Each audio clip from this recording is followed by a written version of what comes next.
അപ്പം എനിക്കെതിരെ ഒരു വീഡിയോ എന്തായാലും പോവാൻ തീരുമാനിച്ചു. വിഷമമുള്ളോടെ വിഷമം.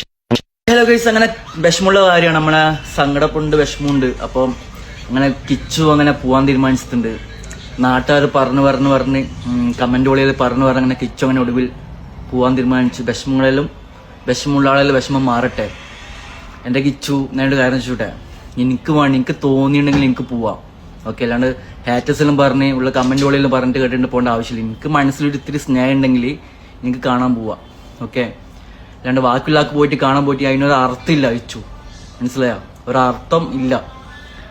എൻ്റെ സ്വന്തം അമ്മയില്ലെങ്കിൽ എന്നെ എടുത്ത് നോക്കിയൊരു അമ്മയെന്നത്.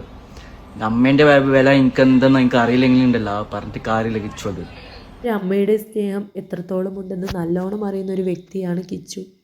കാരണം ചെറുപ്പം തൊട്ട് അവനെല്ലാം അവൻ്റെ അച്ഛനായിരുന്നു. ഒരമ്മയുടെ സ്നേഹം അവന് കിട്ടിയിരുന്നില്ല. ചെറുപ്പത്തിൽ തന്നെ സ്വന്തം അമ്മ തന്നെ ഉപേക്ഷിച്ചു പോയതാണ്. പിന്നീട് വന്നതാണ് രേണു ചേച്ചി. ആ അമ്മയിൽ നിന്ന് തനിക്കുണ്ടായ അനുഭവങ്ങൾ കിച്ചു തൻ്റെ ലൈഫ് സ്റ്റോറിയിലൂടെ പറഞ്ഞതാണ്. ഒരു മകന് സഹിക്കാൻ പറ്റാത്ത പല കാര്യങ്ങളും തൻ്റെ അമ്മയിൽ നിന്ന് കണ്ടതുകൊണ്ടാണ് കിച്ചു അമ്മയിൽ നിന്നും അകന്നത്.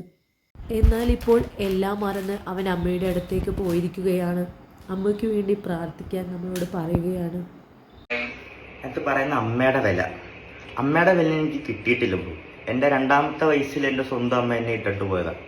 പിന്നെ അതിൻ്റെ ഇടയ്ക്ക് ഞാൻ ലൈഫ് സ്റ്റോറിയിൽ കുറേ കാര്യങ്ങളും പറഞ്ഞിട്ടുണ്ട്. പിന്നെ ഇപ്പോൾ ഉള്ള അമ്മ സാധനം ഞാൻ കാണിച്ചു തരാത്ത.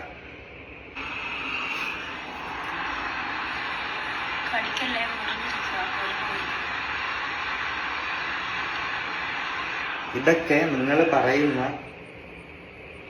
എടുത്തു വളർത്തിയ മോൻ കണ്ട സാധനങ്ങളാണിത്, മനസ്സിലായത്? അപ്പോൾ ഞാൻ ഇത് കണ്ടിട്ട് മെസ്സേജ് ഇട്ടു. ഇത് കണ്ടു കഴിഞ്ഞാൽ ഋതപ്പൻ്റെ അവസ്ഥ എന്തായിരിക്കും? ഋതപ്പൻ്റെ കൂടെ പഠിക്കുന്നവരാണേലും ഇപ്പം മിക്ക പിള്ളേരാണേലും പോലും സോഷ്യൽ മീഡിയ യൂസ് ചെയ്യുന്ന ആൾക്കാരാണ് കൂടുതൽ.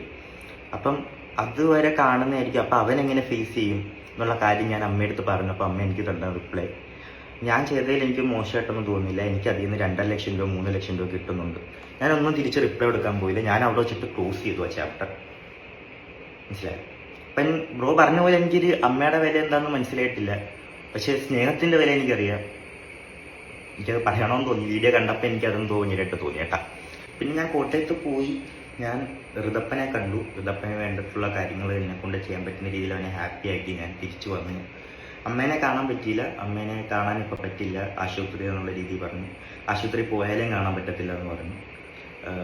എന്തായാലും അമ്മയുടെ അസുഖം എന്തായാലും മാറട്ടെ, പ്രാർത്ഥിക്കാം. അതേ എന്നെ കൊണ്ടും പറ്റത്തുള്ളൂ, നിങ്ങളെ കൊണ്ടും പറ്റത്തുള്ളൂ. അത് ഞാൻ ചെയ്യുന്നുണ്ട്. എന്തായാലും മാറട്ടെ. ഇതാണ് കിച്ചു. അവന് പറയാനുള്ള കാര്യം അവൻ പറയും, അവന് ചെയ്യാനുള്ളത് അവൻ ചെയ്യും. തൻ്റെ അമ്മയോട് വിലയുള്ളത് കൊണ്ട് തന്നെയാണ് അവൻ ആ സബ്സ്ക്രിപ്ഷൻ വീഡിയോയെക്കുറിച്ച് തൻ്റെ അമ്മയോട് ചോദിച്ചത്. പക്ഷെ ഒരിക്കലും ഒരു അമ്മ പറയേണ്ട കാര്യമല്ല രേണു ചേച്ചി കിച്ചുവിന് മറുപടിയായി നൽകിയത്. ഒരു മകനും യോജിക്കാൻ പറ്റാത്ത കാര്യമാണ് ഒരമ്മ ചെയ്തത്. പക്ഷേ ഇങ്ങനെ പല കാര്യങ്ങളും തൻ്റെ അമ്മയിൽ നിന്ന് വിയോജിപ്പുള്ളത് കൊണ്ട് തന്നെയാണ് കിച്ചു ഒരകലം പാലിച്ചത്. എന്നാൽ എല്ലാം മറന്ന് അവൻ വീണ്ടും അമ്മയെ കാണാൻ പോയി. പക്ഷെ അമ്മയെ കാണാൻ അവന് സാധിച്ചില്ല.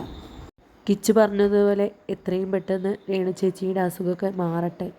അതിനു വേണ്ടി നമുക്ക് പ്രാർത്ഥിക്കാം.